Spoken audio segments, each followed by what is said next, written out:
Eu convido você a, junto comigo, orar, para que Deus fale aos nossos corações acerca desse tema, acerca dos textos que nós vamos ler da sua palavra, que tudo que nós falarmos aqui seja conforme a vontade de Deus, dirigido pelo Espírito Santo.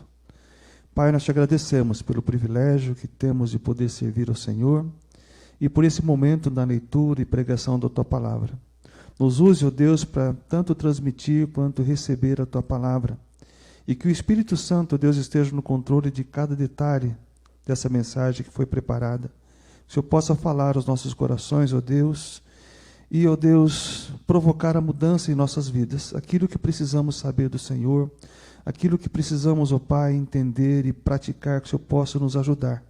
No poder do Espírito Santo, nós pedimos isso no nome de Jesus Cristo. Amém. Amém e amém. Convido você a abrir comigo sua Bíblia em Atos capítulo 1, versículos 9 a 11. Aí você tem o tema da mensagem: incertezas, ou certeza ou incerteza. O que tem regido a nossa vida? Certezas ou incertezas?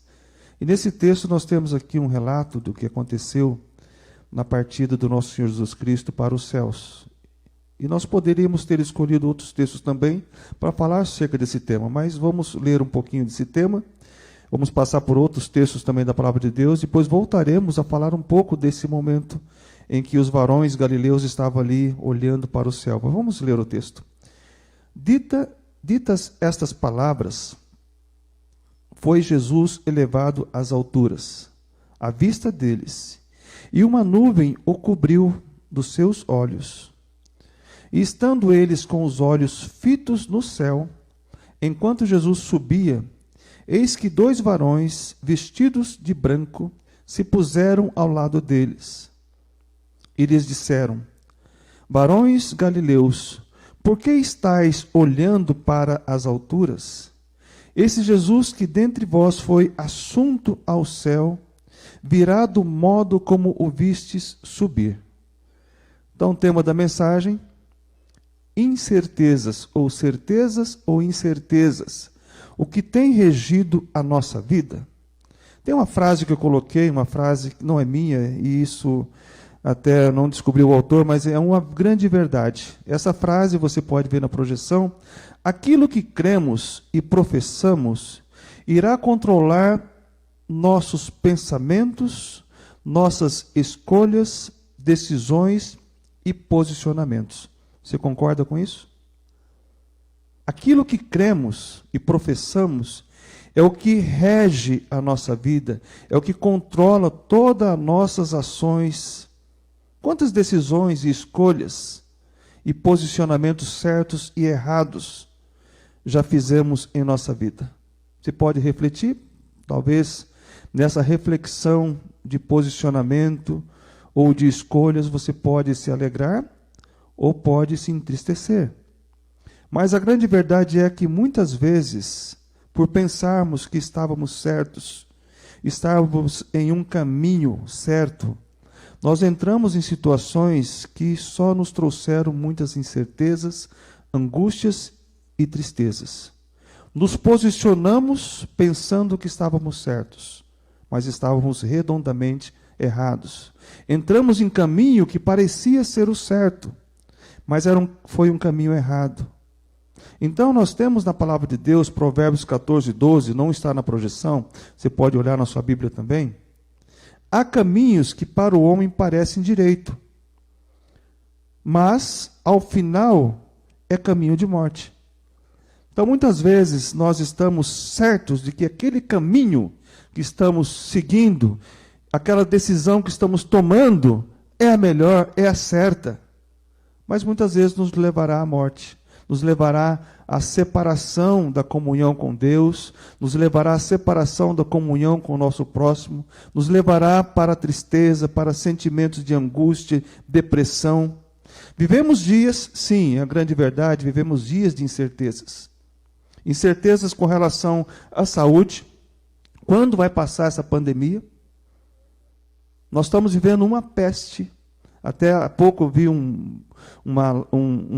uma charge, algo muito interessante, que Faraó teve 10 pestes na vida dele e o coração endurecido. Nós estamos uma e está nos deixando totalmente desesperados. Essa incerteza dessa pandemia tem roubado o sono de muitas vidas, de muitas famílias. Essa incerteza quanto à saúde, nós não estamos isentos. Muitas pessoas só percebem o quanto isso é grave quando bate na sua porta essa contaminação. Mas, enfim, vamos caminhando aqui na mensagem, falando sobre outra incerteza financeira. O que será do nosso país, o que será da nossa família nessa questão, quando acabar a ajuda do governo, ou quando vier a ajuda do governo, muitos não receberam ainda, ou quando puder abrir a minha loja, puder trabalhar. E há pouco, eu conversando com a irmã da igreja, ela falou, olha, quanta gente está hoje soltando pipa aí no nosso bairro, é fio para tudo quanto é lado, pipa, muitos falam de raia, ou papagaio, seja o nome que você der. Nós estamos, se você sair na segunda-feira, você vai ver pessoas barbadas soltando pipa, né? E o fio cai para tudo quanto é lado. Então, incerteza, quando eu vou voltar a trabalhar, quando eu vou voltar a ter o meu ganha-pão. Outras incertezas com relação à política, quantos ministros têm mudado, têm saído sem deixar legado. O nosso presidente, como é que ele age dessa forma ou de outra forma, o que é melhor para nós, qual é a certeza da saúde. Quantas incertezas você está vivendo hoje com relação a relacionamentos? Será que eu devo sair de casa, permanecer em casa? Será que eu devo casar ou não casar? Qual incerteza tem rondado ou tem regido a sua mente?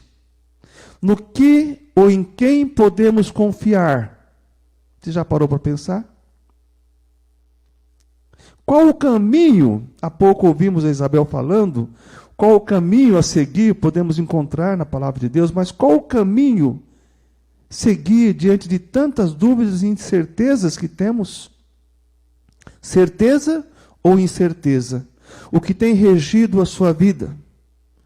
Tem um filósofo que há muito tempo passou pela humanidade, filósofo René Descartes, ele diz o seguinte, ele é o fundador da filosofia moderna.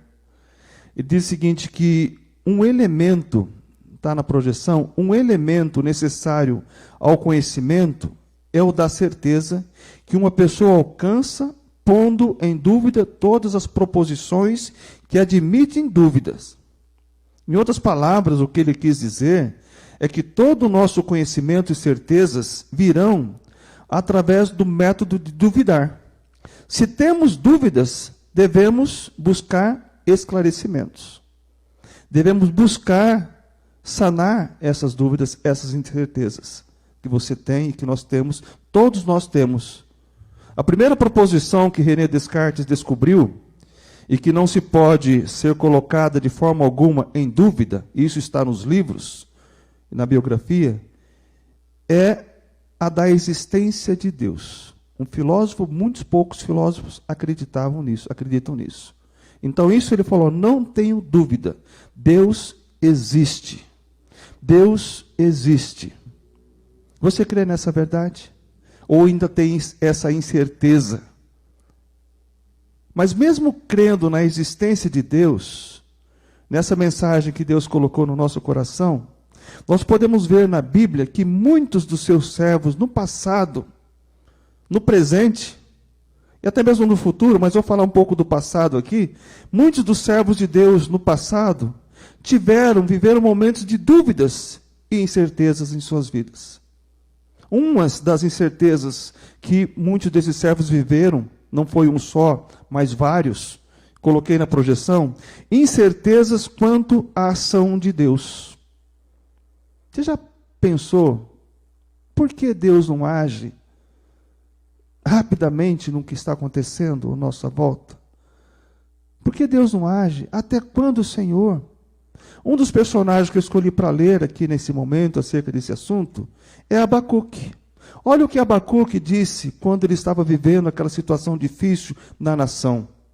Diz Abacuque 1:2: Até quando, Senhor, clamarei eu, e tu não me escutarás? Você já clamou a Deus e falou: Deus, olha, até quando eu vou clamar? Gritar-te-ei, diz ele, violência, quanta violência nós temos visto nos nossos dias, diante de tanta situação difícil na questão da saúde, mesmo ainda continua a existir violência e mais violência, crianças, jovens, adultos sendo assassinados por violência, filhos, pais, mães. A violência reina em nossa nação e reinava na nação do povo de Deus quando Abacuque escreveu essas palavras. Até quando, Senhor, clamarei eu e tu não me escutarás? Gritar-te-ei violência e não salvarás? Eu tenho olhado em volta, diz Abacuque, e tenho visto a impiedade de todo o povo, de toda a nação. Talvez essa incerteza possa estar reinando no seu coração. Mas Deus é maravilhoso, Ele responde para Abacuque, no final, ainda que não aconteça muitas coisas, a certeza de Abacuque está na palavra de Deus. Então, cada questionamento de Abacuque, Deus respondia a ele. E termina o livro falando: ainda que a figueira não floresça, ainda que não haja, que não aconteça aquilo que eu espero, contudo eu louvarei no Deus da minha salvação. A maior certeza que temos é a salvação do nosso Deus. Outra incerteza, além quanto da ação de Deus, talvez você esteja hoje pensando: Deus, por que o Senhor não age no meu casamento, na vida dos meus filhos, na nossa comunhão, nas nossas finanças? Ou seja qual for o momento, você talvez questione a Deus, por que o Senhor não age? Mas também outra incerteza, quanto à fidelidade de Deus. Será que isso também tem rondado a sua mente? O seu coração? Você já se questionou: Deus, o Senhor está sendo... Eu não tenho visto a sua fidelidade para com aquilo que eu tenho feito, para com aquilo que eu tenho vivido? Eu tenho olhado tanta corrupção, tantas pessoas prosperando, tantas pessoas subindo na vida, e eu vejo pessoas ímpias ganhando muito. E olha só um personagem que nós temos na Bíblia, isso está na projeção, Asaf. Ele escreve no Salmo 73, versículos 1 a 3. Com efeito, Deus é bom para com Israel, para com os de coração limpo. Ele tinha aqui uma preposição, ele tinha aqui uma tese que ele queria defender. E começou o texto falando que Deus, ele é bom para com Israel e para com os de coração limpo. Mas ele começa a questionar ali algumas coisas, algumas incertezas. Quanto a mim, diz o versículo 2, porém, quase me resvalaram os pés. Pouco faltou para que se desviassem os meus passos, pois eu invejava os arrogantes, e ao ver a prosperidade dos perversos. Mais à frente, não vou ler todo o contexto, você pode ver o quanto ele começa a falar, parece que eles são mais fortes que nós. Eles fazem e falam e acontece, e nós estamos aqui lutando e nada disso acontece. Ele quase, diz o texto, ele quase vacilou, resvalou os pés, quase caiu, olhando para essa, vamos colocar assim, para essa falta, por essa incerteza quanto à fidelidade de Deus. Mas Deus, o Senhor é bom para com Israel, o Senhor é bom para com as pessoas de coração limpo. Eu tenho vivido dessa forma, tenho buscado viver dessa forma, mas por que as pessoas prosperam? Sabe quando ele conseguiu descobrir e ter a certeza de Deus, dessa diferença entre o justo e o ímpio? Nós vamos poder ver, Asaf só conseguiu entender a diferença entre os de coração limpo e os perversos quando ele entrou no santuário de Deus. Quando ele foi para o santuário de Deus, ali ele viu escrito e viu Deus falando no coração dele a diferença. Olha o que diz mais à frente, lá no versículo 16 e 17 do Salmos 73. Em só refletir para compreender isso, ele não estava compreendendo, era uma incerteza. Achei muito pesada tarefa para mim. Só ficar pensando já era pesado demais para ele. E você pensar nisso, será que não é pesado demais para você? Pensar em tanta corrupção, em tantas pessoas se dando bem, e nós lutando para ter o bem e não conseguimos. Mas qual é a diferença? Ele conseguiu ver no versículo 17. Eu só percebi, diz o versículo 17, até que entrei no santuário de Deus e atinei com o fim deles. Qual é o final daquelas pessoas que prosperam de forma ilícita? Daquelas pessoas que ganham o pão enganosamente? Qual é o final delas? Muitas vezes, quando elas não pagam a justiça de Deus, não pagam aqui na terra, pagarão pelos seus feitos quando estiver diante de Deus. A justiça de Deus tem um dito popular que diz que ela não tarda, ela tarda, mas não falha. Na verdade, ela não tarda e nem falha. Ela jamais vai falhar. Ela vai agir no tempo certo, no momento certo. Muitas vezes Deus permite que tais pessoas pratiquem tais atos até o momento em que Ele tira aquela pessoa, ou tira do mundo, ou tira daquela atividade, ou permite que a pessoa faça aquela maldade. Até o ímpio, diz a palavra de Deus, Deus o fez para a sua maldade. Então nós não devemos nos preocupar com a prosperidade daquelas pessoas que estão à nossa volta. Então o Asaf falou, olha, eu só percebi essa diferença quando entrei no santuário de Deus. Mas tem mais um texto que não está na projeção, que é o Salmo de número 37. Aqui Davi fala algo também, Deus recomendando aqui a cada um de nós e ao salmista Davi, temporária a fidelidade dos perversos. Salmo 37 diz, Salmo 37, não te indignes por causa dos malfeitores, nem tenha invejas dos que praticam a iniquidade, pois eles dentro em breve definharão como a relva e murcharão como a erva verde. Em breve. Confia no Senhor e faze o bem. Habita na terra e alimenta-te da verdade. Agrada-te do Senhor e Ele satisfará os desejos do teu coração. Entrega o teu caminho ao Senhor, confia nele e o mais Ele fará. Fará sobressair a tua justiça como a luz e o teu direito como o sol ao meio-dia. Versículo 7. Descansa no Senhor e espera nele. Não te irrites por causa do homem que prospera em seu caminho, por causa do que leva a cabo seus maus desígnios. Deixa a ira, abandona o furor. Não te impacientes, certamente isso acabará mal. E muitos de nós estamos em maus lençóis porque nós invejamos aquelas pessoas que estão prosperando. Nós ficamos indignados com aquilo que nos acontece. E por causa disso nós vivemos um mundo, a nossa mente tem sido regida de incertezas, de dúvidas. E Deus nos diz, não te impaciente, entregue o teu caminho ao Senhor, confia nele e o mais Ele fará. É fácil viver sem Deus, eu já falei isso recentemente. O problema é morrer sem Ele.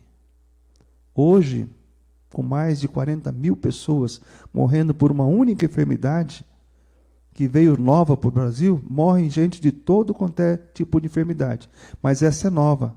E já estamos com mais de 40 mil pessoas. Algum tempo atrás, alguns dias atrás, eu preguei e falei sobre a gripe espanhola, que ceifou a vida de 35 mil pessoas no Brasil em 2 anos. E essa pandemia, em menos de 4 meses, já foram 40 e poucos mil pessoas. Então, isso tudo tem nos deixado muitas vezes com indignação, com dúvidas, incertezas, mas nós temos a certeza em Deus. que mesmo que Deus nos chamar, nós estaremos com Ele para a eternidade. Nós estaremos com Ele no lar celeste.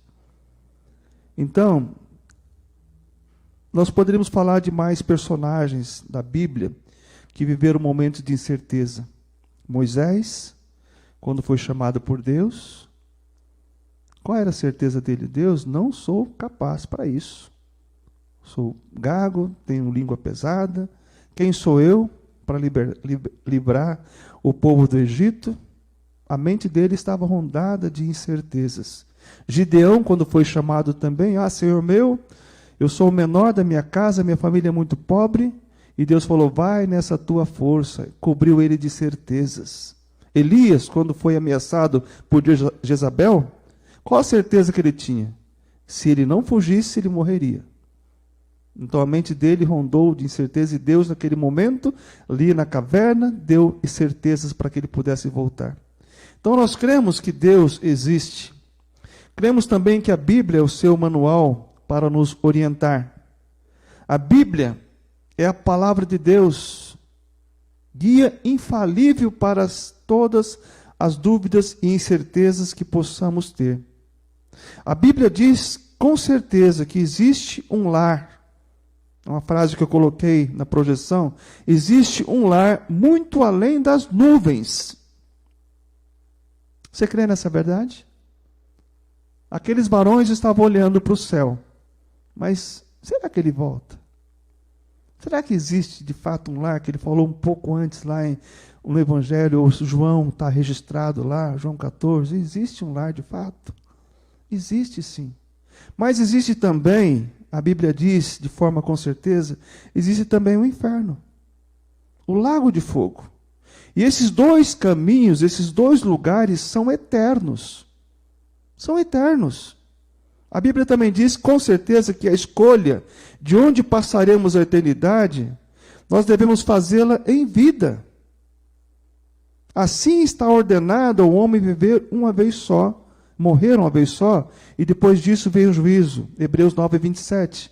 A todos os homens está ordenado o morrer uma vez só. Morremos, mas depois vem o juízo. E se nós escolhermos durante essa nossa vida ser alcançada por Cristo, a nossa eternidade é nesse lar celestial que Ele nos promete. Essa é a grande certeza. A escolha de onde passaremos a eternidade, devemos fazê-la em vida. Você tem certeza de onde passará a eternidade? A Bíblia, o manual de Deus, nos diz. Nos fala dos dois caminhos, céu e inferno. Podemos escolher, mas escolhemos em vida. Existe uma ilustração, algo muito interessante, que eu já falei um tempo atrás aqui, que fala sobre uma lenda árabe, que diz que um rei muito enérgico, muito bravo, exigente, chamou um grupo de sábios de seu reino e pediu para que eles lhe dessem uma resposta final sobre um assunto que o preocupava muito. E ele queria uma resposta definitiva. Então perguntou aos sábios: qual é o caminho para o céu e qual é o caminho para o inferno? E os sábios não souberam dizer.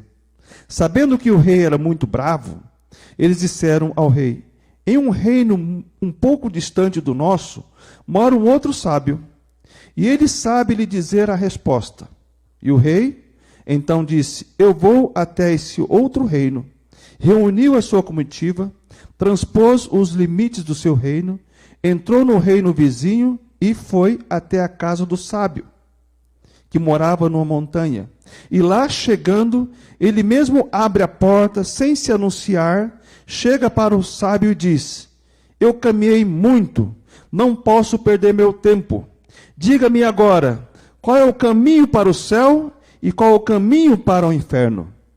O sábio então disse a ele: quem é você? Ele disse: eu sou o rei. E o sábio disse: não do meu reino. Você chega aqui e entra em minha casa, disse o sábio, sem bater na porta, e ainda exige que eu lhe responda a essa pergunta? Pode se retirar, disse para o rei, que não era o rei do reino dele. O rei furioso desembainhou sua espada e forçosamente perguntou: responda, qual é o caminho para o céu e qual é o caminho para o inferno? O sábio então respondeu: essa sua atitude é o caminho para o inferno. O rei pensou na loucura que estava para fazer, e de forma branda pediu perdão ao sábio, e o sábio prontamente lhe disse: esse é o caminho para o céu. Essa ilustração nos dá aqui uma grande verdade de escolhas, os dois caminhos, céu e inferno. A Bíblia diz com certeza que o caminho para o céu foi aberto através do perdão de Deus aos nossos pecados, quando cremos no sacrifício de Jesus Cristo em nosso lugar. Pedir perdão abre caminho para o céu. Perdão, primeiramente, a Deus. Reconhecer que é pecador, que só existe um caminho que nos leva ao céu. Pedir perdão a Deus. Reconhecer, crer nessa mensagem. O caminho para o céu passa pela cruz de Cristo. Esta é a maior certeza que podemos ter. E aqueles dois varões lá de Atos 1, quando eu comecei a mensagem, olhavam fixamente para o céu. O coração deles estava tomado de incertezas. Será que Jesus volta mesmo? Esses que passaram aqui há pouco, de vestes brancas, falaram: olha, vocês estão olhando para o céu. Deus consolou com essas palavras: varões galileus, por que estáis olhando para as alturas? Esse Jesus, que dentre vós foi assunto ao céu, virá do modo como viste subir. Essa certeza está disponível a todo aquele que crê em Jesus como o enviado de Deus. Você tem certeza disso? Se você crê na palavra de Deus, devemos ter essa certeza. É tão interessante notar que quando nós nos convertemos, quando chegamos nesse caminho de Deus, nós chegamos na igreja, isso eu digo para vocês, há 35 anos atrás eu cheguei nessa igreja com muitas incertezas. Com muitas incertezas. Busquei orientação naquela época, e eu louvo a Deus pelos pastores que aqui passaram. Porque todos eles, eu conheci todos eles. Nós tivemos o culto de aniversário, desde o pastor Gary, pastor Gentil, pastor que me batizou, Daniel Miranda, Marcos Freire, André Tavares, Gerson Avena. Todos eles se preocupavam em ensinar o caminho do céu, o caminho de Deus. E quando nós estamos entrando numa igreja que prega a palavra, nós ouvimos as orientações de Deus. Mas muitas vezes nós entramos em lugares, em denominações, não vou citar aqui, que nos gera muito mais incertezas do que certezas. Nós saímos muitas vezes com muito mais dúvidas do que certezas. Muitas vezes, por existir nesse lugar onde nós estamos indo, muitas pessoas que deturpam a palavra de Deus, pregando aquilo que Jesus não ensinou, não disse, levando muitos a acreditarem em fábulas e heresias. Será que isso é exclusividade da nossa região aqui, da nossa cidade? Não. E nem é exclusividade também do nosso país e nem da nossa época. Existem muitas pessoas no passado que tentaram deturpar a mente daqueles que criam em Jesus Cristo como Salvador pessoal e que existia apenas um caminho. Eu quero convidar vocês a irem comigo lá em 1 João capítulo 2, primeira epístola de João, no capítulo 2, lá um pouquinho antes de Apocalipse. Esse problema que acontece hoje, não é exclusividade nossa. Olha o que diz 1 João 2, 18 a 26. Filhinhos, já 1 João 2, 18. Filhinhos, já é a última hora, e como ouvistes que vem o anticristo, também agora muitos anticristos têm surgido pelo que conhecemos que é a última hora. Eles saíram do nosso meio, entretanto não eram dos nossos, Porque se tivessem sido dos nossos, teriam permanecido conosco. Todavia, eles se foram, para que ficasse manifesto que nenhum deles é dos nossos. E vós possuís unção que vem do Santo, e todos tendes o conhecimento. Não vos escrevi porque não saibais a verdade, antes, porque a sabeis, e porque mentira alguma jamais procede da verdade. Quem é o mentiroso, senão aquele que nega que Jesus é o Cristo? Este é o anticristo, o que nega o Pai e o Filho. E o versículo 23. Porque todo aquele que nega o Filho, esse não tem o Pai. Aquele que confessa o Filho tem igualmente o Pai. Permaneça em vós o que ouvistes desde o princípio. Não se deixe levar por vento de doutrina, por fábula. Se em vós permanecer o que desde o princípio ouvistes, também permanecereis vós no Filho e no Pai. E esta é a promessa que Ele mesmo nos fez, a vida eterna. Aqueles olhando para o céu, esperando a volta de Cristo, teve essa promessa e viviam nessa certeza. Isto que vos acabo de escrever é acerca dos que vos procuram. O que diz aí na sua Bíblia? Enganar. Temos um aqui na assistência, falou enganar. Enganar. Então tem pessoas hoje especialistas em enganar aqueles fiéis, aqueles que acreditaram nessa mensagem, que vivem uma vida de certeza de que além da nuvem existe um lar para morar, e que Cristo foi preparar o lugar e voltará para nos levar. E muitas pessoas, não, mas o céu não existe, o céu é algo paralelo. Mas e por que ele subiu? Ele poderia ter ficado do lado? Por que esse texto está escrito dessa forma? Não é incerteza que eu tenho, é certeza porque está escrito. Um outro texto mais à frente um pouquinho, irmãos, está em Judas capítulo 1.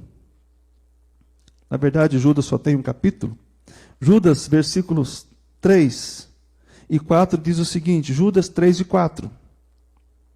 Diz o seguinte: Amados, quando empregava toda diligência em escrever-vos acerca da nossa comum salvação, foi que me senti obrigado a corresponder-me convosco, exortando-vos a batalhardes diligentemente pela fé, que uma vez por todas foi entregue aos santos. Batalhem pela fé. Batalhem por essa mensagem. Lutem por ela. Quando você acredita em algo, vá até o final. Ontem tivemos aqui uma situação que foi algo que testou a nossa fé, né, Thomas? Testou a nossa certeza. Será que vai dar certo? Será que não vai dar certo? Vocês vão ver no final do culto. Como Deus é maravilhoso. Eu tinha certeza que daria certo. E deu certo. Eu não estava incerto nessa questão. Mas o texto fala, batalhem diligentemente pela fé, que uma vez por todas foi entregue aos santos. Pois, olha só o que diz o versículo 4. Pois certos indivíduos se introduziram com dissimulação, os quais desde muito foram antecipadamente pronunciados por essa condenação, homens ímpios que transformam em libertinagem a graça de nosso Deus e e negam o nosso único soberano e Senhor Jesus Cristo. Além de enganar, de deturpar, eles negam o soberano Jesus Cristo. Então, isso que acontece, faz com que muitas pessoas não se firmem em igreja, pois são levadas por vento de doutrinas. Mas muitas vezes também, a maior barreira para sanar as nossas incertezas e pensamentos que encontramos nas igrejas é quando nós pensamos que nas igrejas ela é constituída por pessoas perfeitas. Esse é o grande problema. Nós pensamos que encontraremos nas igrejas pessoas 100% perfeitas, que não falham jamais. será que, de fato, nós vamos encontrar uma igreja perfeita? Será que nós vamos... Quando você sai de uma igreja por ter tido um desentendimento, e aquele desentendimento não estava baseado em doutrina, em teologia, mas era mais relacionamento, peça perdão, libere o perdão. Porque olha só o que diz Paulo falando em Filipenses 1,6, ele diz, estou plenamente certo de que aquele que começou a boa obra em vós, há de completá-la até ao dia de Cristo Jesus. Então nós estamos em constante construção. Essa é a grande verdade que nós encontramos na palavra de Deus, e eu tenho certeza disso. Não somos perfeitos, mas buscamos a perfeição em Cristo Jesus. E não crer nessa certeza faz com que muitos pulem de igreja em igreja. Não conseguem criar uma história dentro daquela família espiritual na qual Deus o colocou. Firme-se na sua igreja. Não deixe de estar na sua igreja. Construa uma história nessa igreja. Se ela prega a palavra, lute, batalhe pela fé, uma vez dada a todos os santos. Se está tendo heresias, lutem para que tirem essas pessoas que estão colocando heresias e fábulas dentro da sua igreja. Se for o pastor, rapidamente convoque uma assembleia. Se for membros, rapidamente coloque ele em disciplina e converse com ele. E traga ele para a verdade, porque muitos estão sendo levados por vento de doutrina e não conseguem se manter em igreja, e muitas vezes procuram pessoas perfeitas, por não encontrar e não vão encontrar nas igrejas, acabam deixando e pulando de igreja em igreja. Tudo o que precisamos saber para viver nesse mundo, nos relacionarmos com Deus e uns com os outros, e também alcançar a nossa morada celestial, nós encontramos respostas na Bíblia, no manual de Deus. Devemos buscar com muita sede esse livro, que muitos teólogos dizem ser a carta de amor de Deus a todo ser humano. Devemos, como diz Judas, acreditar de tal forma que vamos batalhar por essa fé, uma vez nos confiada. Como falei no início, aquilo que cremos, professamos, irá controlar nossos pensamentos, nossas escolhas, decisões e posicionamentos. Em quem nós temos nos posicionado, em quem nós temos crido, devemos olhar para a palavra de Deus. Se tudo aquilo que estamos ouvindo, estamos vendo, se confirma na palavra de Deus, louvado seja Deus por isso. Deus, João 3,16. Podemos ver essa mensagem na projeção. Porque Deus amou o mundo de tal maneira que deu o seu único Filho para que todo aquele que nele crê não pereça, mas tenha a vida eterna. Essa é a grande verdade, a grande certeza. Deus nos amou. Amou você. Amou a todas as pessoas que estão à sua volta nesse momento. De tal maneira que deu o seu único filho. Ele permitiu que o único filho morresse para que pudéssemos ter a vida eterna. A Bíblia também diz, com certeza, que o caminho do inferno permanece aberto para todos aqueles que não acreditam e rejeitam esse presente de Deus. Olha o que diz o versículo 17 e 18 de João 3. Porquanto Deus enviou o seu Filho ao mundo, não para que julgasse o mundo, mas para que o mundo fosse salvo por ele. Quem nele crê, não é julgado. E quem não crê, já está julgado, porquanto não crê no nome do unigênito Filho de Deus. Essa é a grande verdade. O que eu faço para ir para o inferno? Não precisa fazer nada. É só não crer nessa mensagem pregada, anunciada. Por isso que Cristo falou, portanto, ide por todo o mundo e anunciai essa boa nova. E aquele que crê será batizado, ou seja, confirmar a sua fé em mim através do batismo, Mesmo que não aconteça o batismo, muitos estão hoje morrendo, salvos em Jesus Cristo, sem ter sido batizados. Mas estão salvos em Jesus Cristo. Mas creem em Jesus Cristo. Esse é o caminho que nos leva para a eternidade. Se não aceitarmos esse caminho, automaticamente, conforme você está vendo aí no texto, Cristo não veio para julgar, não veio para condenar o mundo, mas veio para que fosse salvo por ele o mundo. Quem nele crê não é julgado, mas quem não crê já está condenado. Então o caminho do céu é aberto pela cruz do Cristo. O caminho do inferno já está aberto para aqueles que rejeitam essa mensagem. E Jesus, antes da sua encarnação, ele esteve no céu. Ele desceu da glória celeste para que pudéssemos reconhecer que somente através dele nós também poderíamos ter acesso ao nosso Deus. Aleluia! Somente pela cruz podemos alcançar a glória do Pai. E quando ele estava de partida, ele disse lá em João capítulo 14, versículo 1 a 3, você pode acompanhar também.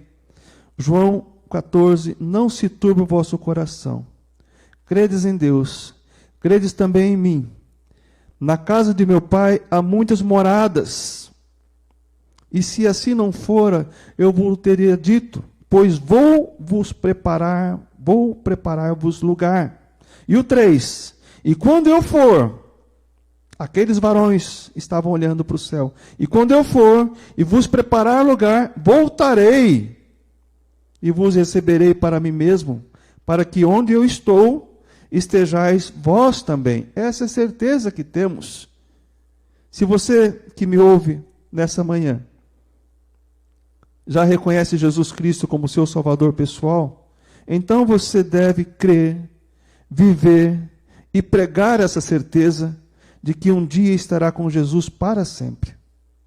Nessa certeza viveremos, nessa certeza esperaremos e por essa certeza morreremos.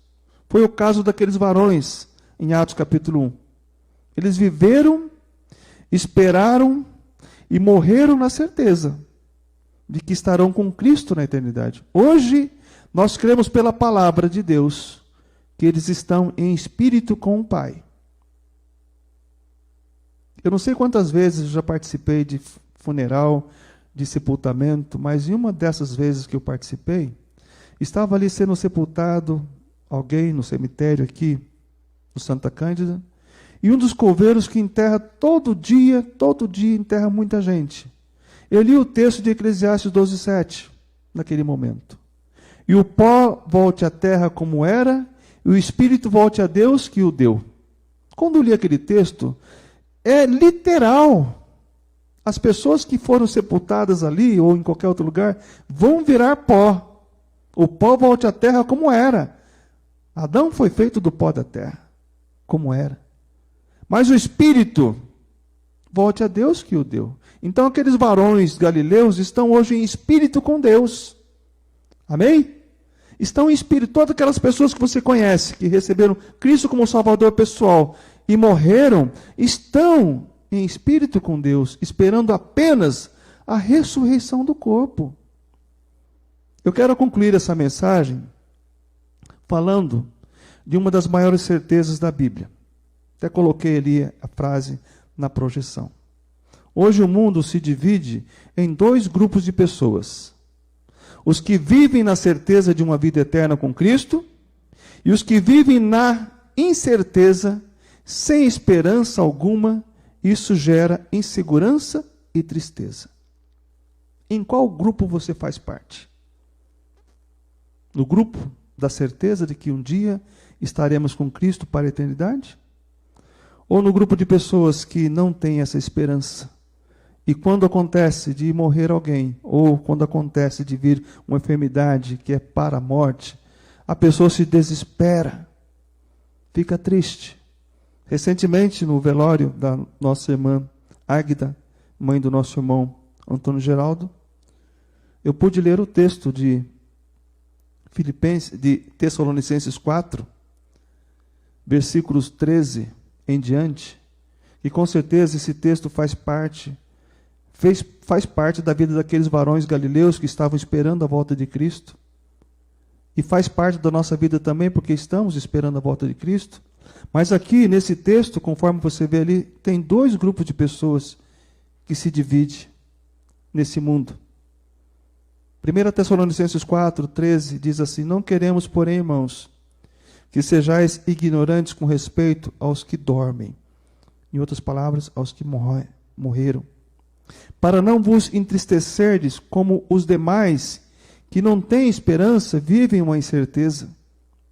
Pois se cremos que Jesus morreu e ressuscitou, assim também Deus, mediante Jesus, trará em sua companhia os que dormem.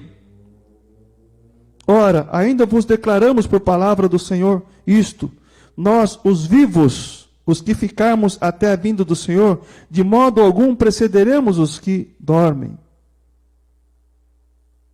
Porque o Senhor mesmo, dada a sua palavra de ordem, ouvida a voz do arcanjo, ressoará a trombeta de Deus, descerá dos céus, e com os mortos em Cristo ressuscitarão primeiro. Depois nós, os vivos, Paulo, quando escreveu isso, pensou: olha, eu vou ser arrebatado. Mas ele faz parte do primeiro grupo, que será ressuscitado. Assim também como aqueles varões galileus.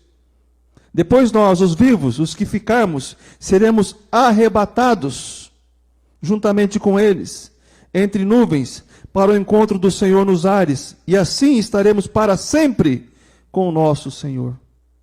Consolai-vos, pois, uns aos outros com essas palavras. Consolem. Seja consolado com essas palavras. Dois grupos de pessoas: os que têm esperança e os que não têm esperança. E nesse grupo de que têm esperança, existe aqueles que já estão com Cristo, com o Espírito, e serão ressuscitados.